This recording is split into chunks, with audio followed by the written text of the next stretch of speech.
Demikian pula di antara amalan yang dengannya seorang mendapatkan ridho Allah Ta'ala adalah selalu menanamkan dalam dirinya rasa takut pada Allah.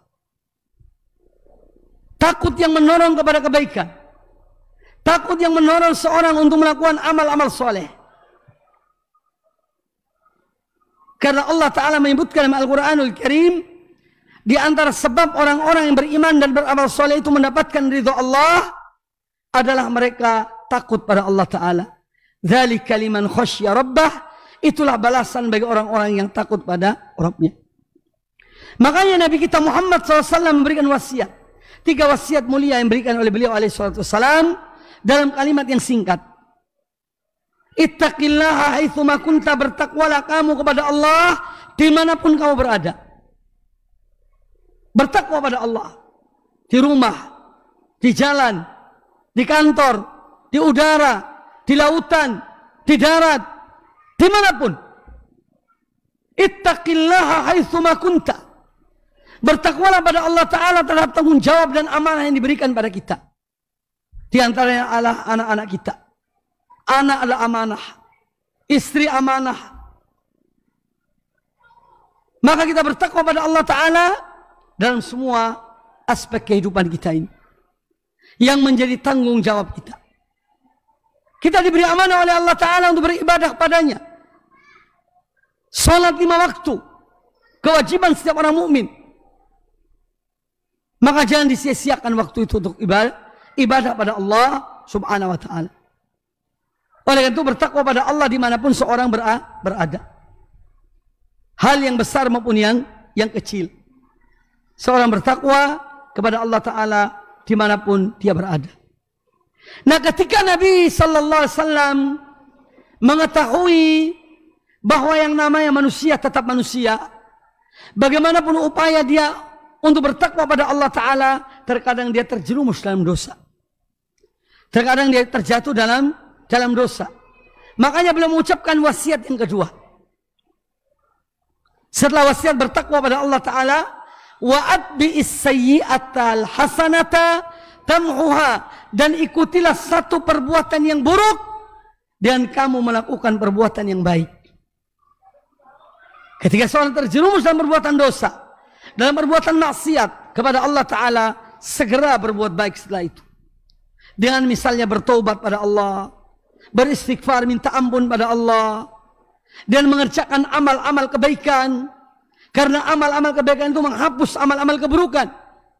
Sebagaimana difirmankan oleh Allah Ta'ala dalam surat Hud ayat yang ke-114. Allah Ta'ala berfirman, innal hasanati yudhibna sayyiat. Sesungguhnya perbuatan-perbuatan baik itu akan menghapus perbuatan-perbuatan yang buruk.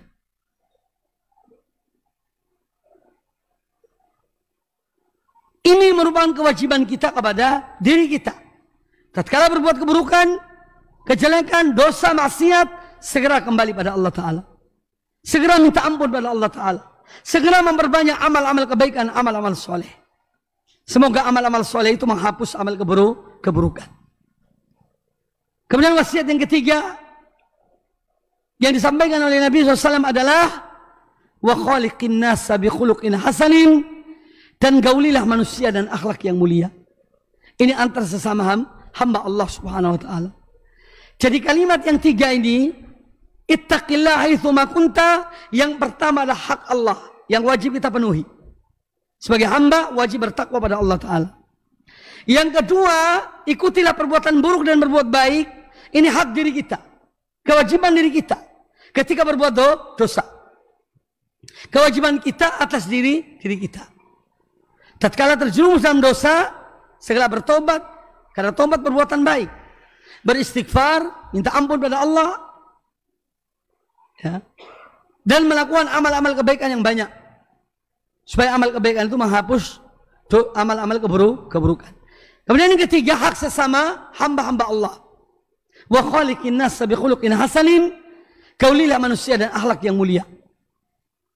Ya, ini hak sesama hamba Allah. Ikhwani fillah, kaum muslimin, kaum muslimat rahimani wa rahimakumullah. Maka mendapatkan ridho Allah Subhanahu wa Ta'ala bukan dengan cara kita, bukan dengan selera kita, bukan dengan hawa nafsu kita, tetapi ada caranya, ada sebabnya, ada aturannya yang telah ditetapkan oleh Allah dan Rasulnya Nabi kita Muhammad sallallahu alaihi wasallam. Apabila kita mengerjakan sebab-sebab itu, kita akan mendapatkan apa yang menjadi keinginan kita. Tetapi kalau kita tidak mengerjakan sebab-sebab itu adalah, tentu kita akan jauh dari mendapatkan apa yang kita inginkan.